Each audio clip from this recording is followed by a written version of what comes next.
मोहन गांव का एक सीधा साधा युवक था। वह अपनी माँ के साथ रहता था। मोहन के पिता का स्वर्गवास हो चुका था। वह गांव में गाय भैंसों को चराने का काम करता था। सुबह गायों को लेकर निकल जाता और शाम को गायों को लेकर वापस आ जाता था। एक दिन मोहन बहुत दूर जंगलों में गायों को लेकर पहुंच गया। गायों को एक जगह छोड़कर वह वहीं पास में एक पेड़ के नीचे बैठ गया। तभी उस रास्ते से एक साधु बाबा गुजर रहे थे। साधु बाबा बोले, बेटा तुम कौन हो और यहाँ पर क्यों बैठे हो? मोहन बोला, बाबा मैं तो यहाँ पर अपनी गायों को चराने आया हूँ, लेकिन आप कौन हो? साधु बाबा बोले, बेटा मैं इसी जंगल में रहता हूँ, पास ही में मेरी कुटिया है। गायों को चरने दो, वह कहीं नहीं जाएगी, तुम मेरे साथ चलो। साधु बाबा मोहन को लेकर कुटिया में पहुंच जाते हैं। मोहन बोला, बाबा मैंने तो आज तक कभी भी भगवान की पूजा नहीं की, लेकिन आप भगवान की पूजा करते हो, क्या आपको भगवान को देखा है? साधु बाबा बोले, बेटा मुझे तो भोलेनाथ हर दिन किसी न किसी रूप में दर्शन देते हैं, तुम्हें भी पूजा करनी चाहिए। मोहन बोला, बाबा क्या भोले बाबा मुझे भी दर्शन देने आएंगे? मुझे उनसे मिलने के लिए क्या करना होगा?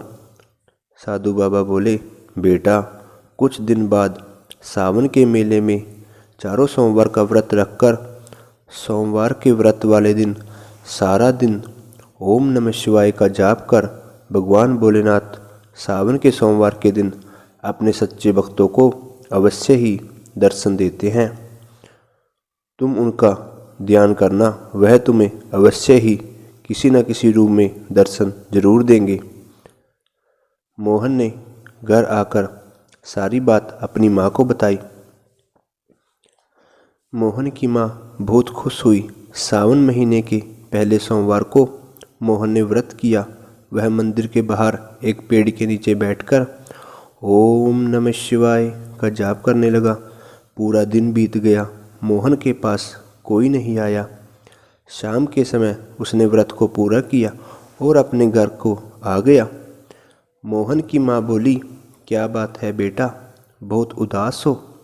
मोहन बोला, माँ मैंने पूरा दिन भोलेनाथ का व्रत किया, लेकिन भोलेनाथ मुझे दर्शन देने नहीं आए। बेटा भगवान को पाने के लिए बहुत तपस्या करनी पड़ती है, तो उनकी भक्ति करता रह, वह तुम्हें अवश्य ही मिलेंगे।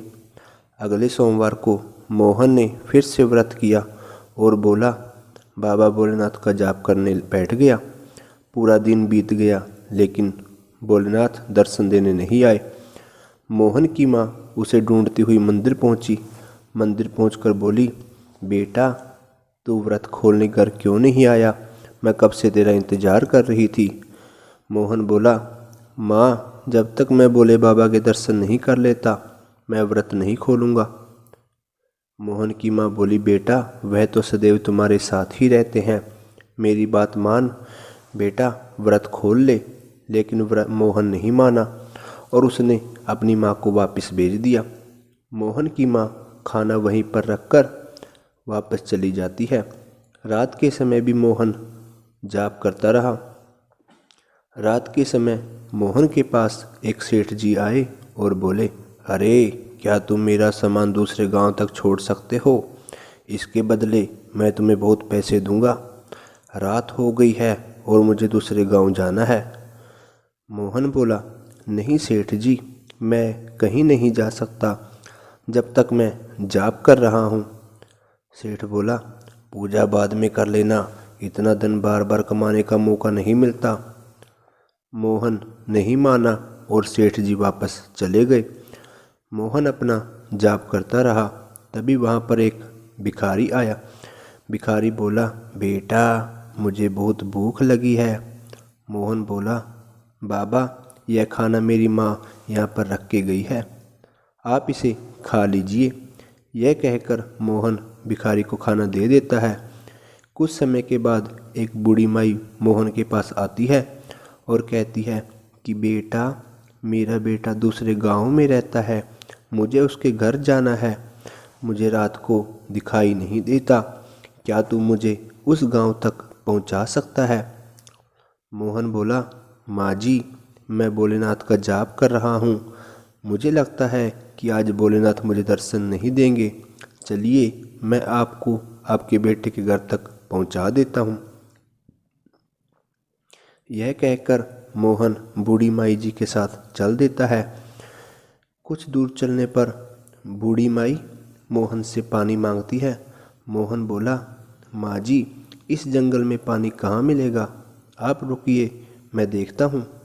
मोहन थोड़ा आगे बढ़ता है और तभी पीछे से आवाज़ आती है, तो मोहन पलट कर देखता है कि भगवान शिव और माता पार्वती खड़े होते हैं। मोहन उनके पैरों में गिर जाता है और कहता है कि साधु बाबा की बात सच हो गई, आप मुझे दर्शन देने आ गए भोलेनाथ। भोलेनाथ बोले, बेटा, मैं तो कई बार आया, पहले सेठ बनकर आया, तुम्हें लालच दिया, फिर भिखारी बनकर आया, तुमसे खाना मांगा, लेकिन तूने हार नहीं मानी, तू मेरा जाप करता रहा। फिर देवी पार्वती तुमसे बूढ़ी माई बनकर मदद मांगने के लिए आई, तू मेरी उस परीक्षा में भी खरा उतरा। तुमने अपना व्रत अधूरा छोड़कर बूढ़ी माई की मदद की, तू मेरा सच्चा भक्त है। आज से तेरी हर इच्छा पूरी होगी, तेरा घर धन धान्य से भरा होगा और मैं किसी न किसी रूप में तुझे दर्शन देता रहूँगा। यह कहकर भगवान शिव और माता पार्वती अंतर्ध्यान हो गए। दोस्तों, आपको यह कहानी कैसी लगी हमें कमेंट बॉक्स में ज़रूर बताएं और साथ ही में ऐसी अच्छी वीडियो देखने के लिए हमारे चैनल को सब्सक्राइब करें।